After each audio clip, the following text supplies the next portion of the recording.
Bonjour à tous et bienvenue dans mon activité intégrateur au sujet des technologies informatiques en musique. Dans cette capsule vidéo, je vais faire le bilan des, euh, des programmes que j'ai pu découvrir et des outils qui m'ont été donnés de trouver pour m'aider dans ma carrière de professeur en musique. Donc, on va passer de la première étape, donc qu'est-ce que j'étais avant de commencer ce cours-là et qu'est-ce que les acquis que j'ai développés. Donc, on commence tout de suite avec iMovie qui m'a permis de faire les capsules comme je suis en train de faire en ce moment. Donc, de combiner la voix et les capsules vidéo. Ici, on peut voir la capsule vidéo que j'avais fait de mon activité pour le tableau numérique interactif, TNI. Il s'agissait d'une activité sur l'histoire de la musique. Donc, on pouvait prendre des images, par exemple, de différentes époques de la musique et les drag and dropper dans d'autres images qui convenaient avec la précédente. Donc, j'ai pu tout monter un vidéo et raconter par-dessus les étapes que j'avais fait. Donc, grâce à ça, ça me permettait de faire des capsules vidéo où on entendait la voix et on voyait un support visuel. Donc, qu'est-ce qui m'a permis de faire cette activité au TNI? C'est le programme Active Inspire qui m'a donné une session d'essai de 30 jours gratuit. Donc, il m'a permis d'explorer un peu le programme. C'est ça qui me permettait de mettre les images avec la description, de les glisser dans une autre image, par exemple dans l'époque médiévale, bon, l'époque baroque, même chose. On continue à l'époque classique. On pouvait drag and dropper les images de l'époque classique dans un grand opéra, par exemple. S'il s'agit de l'époque classique, on peut même écouter la pièce en cliquant dessus. Là, je l'avais plus sur mon ordinateur, mais lorsqu'on cliquait sur l'image, ça nous permettait d'avoir un extrait audio de cette époque de la musique. Donc, je terminais l'activité par l'époque romantique et l'époque moderne. On pouvait également prendre le stylo, faire des modifications en tout temps dans nos choses. Là, je peux faire un dessin comme ça ici, mais on pouvait faire à peu près n'importe quoi dans ce programme-là. Fait que c'était très intéressant pour les élèves ensuite au tableau. Ça pouvait faire des bons supports visuels et des bonnes activités éducatives également. Donc ensuite, un programme que j'ai beaucoup aimé, c'est en fait, c'est un programme qui nous a permis de pouvoir éditer de la musique. Il s'agit de GarageBand. Il m'a permis, entre autres, de faire des loops dans des pièces, avoir un support audio. Je pouvais mettre des effets, des loops. Ici, regardez, je peux cliquer sur FX et avoir plusieurs sons, par exemple d'un alien, un extraterrestre qui atterrit sur Terre ou n'importe quoi qui peut nous permettre de nous aider dans nos activités. Donc, on pouvait ici enregistrer les pièces, les modifier, les ralentir, les augmenter. Enregistrer également des pièces MIDI. Donc, si on est équipé pour enregistrer du MIDI, ça peut être très utile également. Ensuite de ça, j'avais simplement à prendre la musique ici qu'on voit et l'intégrer par exemple à des vidéos ou l'intégrer à des activités également pour le TNI. D'ailleurs, c'est ça que j'avais fait avec mon TNI pour certains extraits audio. On pouvait faire les effets sonores dans GarageBand et les intégrer ensuite à nos activités.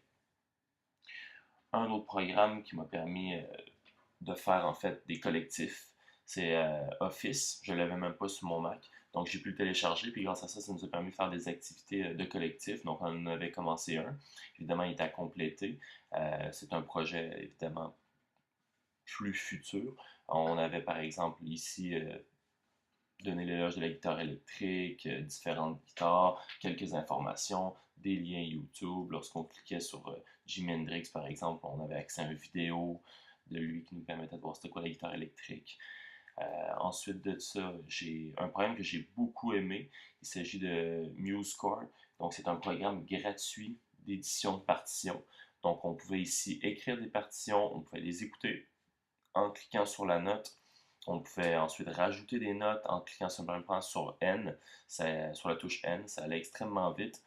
Et ensuite de ça, bon, on pouvait faire un peu n'importe quoi. Ensuite, on pouvait aller l'écouter, voir ce que ça donnait.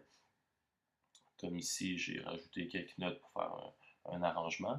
Et bon, étonnamment, ça sonne relativement bien. Donc, on peut éditer comme ça des partitions de plusieurs façons, les écouter, les enregistrer. C'est vraiment très, très, très, très pratique lorsqu'on veut également sélectionner une mesure, par exemple, et l'intégrer dans une autre activité, avoir une image de note. Des fois, c'est juste ça qu'on a besoin, mais ce programme-là peut nous le fournir.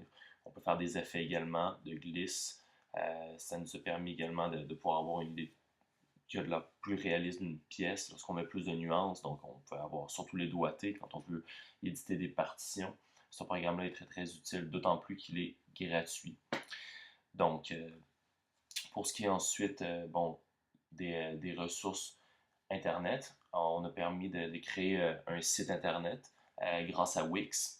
Ça a été également très utile. J'ai pu créer mon site ici comme si j'avais une classe. Bon, j'ai appelé ça Amusique comme amusant et musique.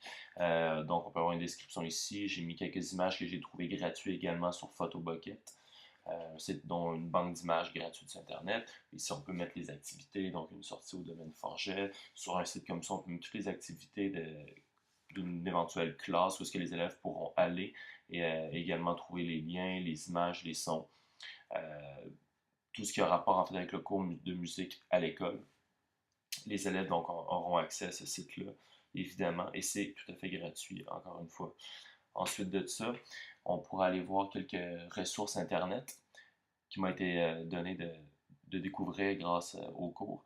Je commence tout de suite par, bon, il y a Photobucket que je parlais tout à l'heure, le TNI, Tony B Machine, et surtout les couleurs de l'orchestre, qui est un site pour les élèves du primaire qui leur permet d'avoir un premier aperçu de tous les instruments qu'on a dans un orchestre symphonique.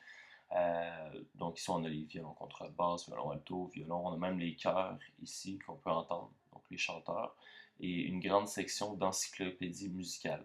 Donc grâce à ça, on va permettre d'avoir des jeux, des activités, comme par exemple si on se fait offrir de remplacer, puis par malheur, le professeur n'a laissé aucun travail, on peut amener les élèves à faire les activités sur ce site-là.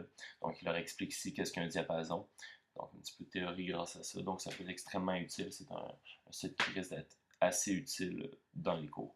On peut également avoir IMSLP pour les partitions, Tony B Machine qui est une machine pour faire des rythmes, peut-être moins peut-être éducatif si on veut, mais toujours bien plaisant le vendredi après-midi. Donc, merci beaucoup